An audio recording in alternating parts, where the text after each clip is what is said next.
किसान की खुशहाली के बिना देश की तरक्की मुमकिन नहीं। खेती और पशुपालन हमेशा से एक दूसरे से जुड़े रहे हैं। मुख्यमंत्री योगी आदित्यनाथ का कहना है कि किसानों की समृद्धि में पशुधन की बड़ी भूमिका है। यूपी सरकार लगातार इस दिशा में कदम उठा रही है। इसी कड़ी में मुख्यमंत्री ने लखनऊ में एक अहम कार्यशाला का उद्घाटन किया और प्रदेश में कई नई योजनाओं की शुरुआत भी की, जिससे किसानों और पशुपालकों दोनों को फायदा होगा। भारत एक कृषि प्रधान देश है।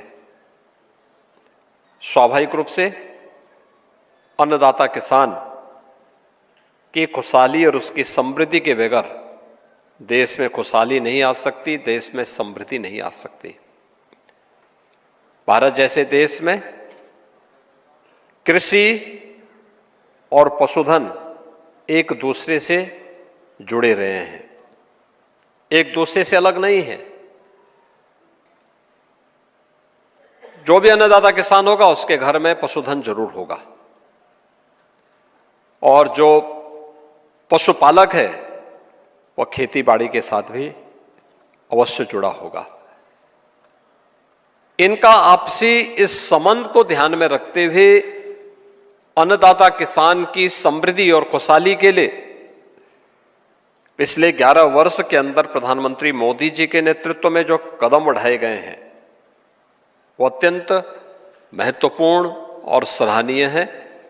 और प्रधानमंत्री जी की प्रेरणा से देश की सबसे बड़ी आबादी के राज्य उत्तर प्रदेश में हम लोगों ने इस क्षेत्र में जो महत्वपूर्ण कदम बढ़ाए हैं, आज उसी का परिणाम है कि डबल इंजन सरकार की ऊर्जा का लाभ उत्तर प्रदेश ने लिया है और आज उत्तर प्रदेश दुग्ध उत्पादन में देश के अंदर नंबर 1 स्थान पर आया है। चुनौती हमारे सामने है।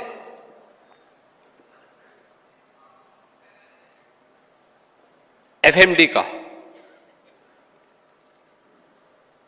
फुट एंड माउथ डिजीज के बारे में, जिसको आप खुरपका मुंहपका की बीमारी कहते हैं, इसके वैक्सीनेशन के कार्यक्रम प्रारंभ हुए, बीच में उसको फिर रोका गया। और मैं धन्यवाद दूंगा माननीय केंद्रीय मंत्री श्री राजीव रंजन सिंह जी को कि उन्होंने सैचुरेशन के लक्ष्य को प्राप्त करने के लिए आज अपना आश्वासन यहां पर हमें फिर से दिया है। और हम इस बात के लिए आश्वस्त करेंगे कि अपने पशुधन को हम पूरी तरीके से एफएमडी मुक्त बना करके यहां के पशुपालकों के जीवन में खुशहाली लाने में पूरा योगदान देंगे। मैं धन्यवाद दूंगा भारत सरकार को इस बात के लिए भी कि उन्होंने उत्तर प्रदेश में मिल्क प्रोड्यूसर को प्रोत्साहित करने के लिए जिस बड़े अभियान को आगे बढ़ाया है। आज प्रदेश के अंदर 5 ऐसे मिल्क प्रोड्यूसर उत्तर प्रदेश में कार्यरत हैं, जिसमें झांसी से प्रारंभ हुआ बलेनी मिल्क प्रोड्यूसर, और वहां से प्रक्रिया प्रारंभ हुई। अब आगरा,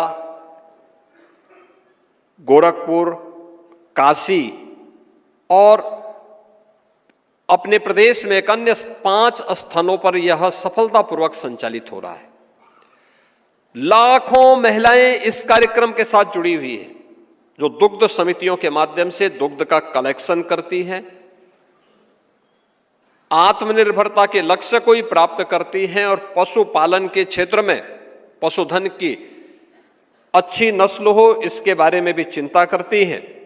दुग्ध कलेक्शन के माध्यम से वैल्यू एडिशन से कैसे हम अपने अन्नदाता किसान और पशुपालकों के जीवन में खुशहाली ला सकते हैं, इसमें भी योगदान दे रहे हैं, जिसमें गोरखपुर और काशी से जुड़े हुए हमारे कुछ पशुपालकों ने अपने कुछ सक्सेस स्टोरी को यहाँ पर अपने उद्बोधन के माध्यम से भी हमारे सामने यहाँ पे रखा है। मेरा मानना है कि ये चीजें सफलता की एक नई ऊंचाई की ओर हम सबको प्रेरित करती है, लोगों को प्रोत्साहन करती है। हम लोगों ने 2017 में ही निराश्रित गो आश्रय स्थल की एक कार्य योजना बनाई, 2018 में उसको लागू किया।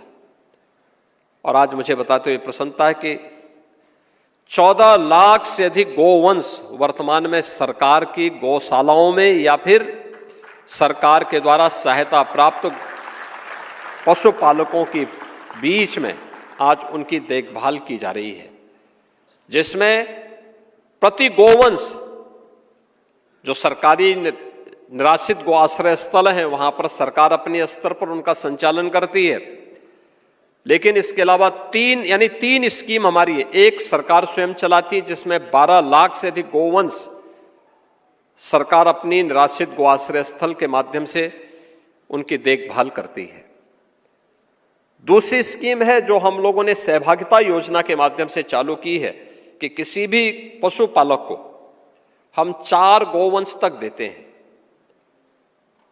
4 गोवंश को कोई भी ले ले, उसकी देखभाल करेगा और हर महीने हम उसे 1500 रुपया एक गोवंश का देते हैं। 1500 रुपया एक गोवंश का उत्तर प्रदेश सरकार उसे उपलब्ध करवाती है। और यह भी एक मुझे प्रसन्नता है कि इसमें लगभग 2 लाख के आसपास किसानों ने इसका लाभ, 2 लाख से अधिक पशुधन इस रूप में लगभग 1,25,000 किसानों के पास यह आज मौजूद है। ऐसे ही तीसरी स्कीम हमारी है कुपोषित परिवारों को एक गोवंश, वो हम ब्याई भी गाय देते हैं निराश्रित गो आश्रय स्थल से, और 10,000 से अधिक परिवारों को हमने एक गाय दे रखी है। सर का पसीना जब माथे को आता है वो किसान है जो अपने दम पर फसल को उगाता है। आन है, बान है, शान है, किसान है। किसान इंडिया, चलेगा हल, बढ़ेगा बल।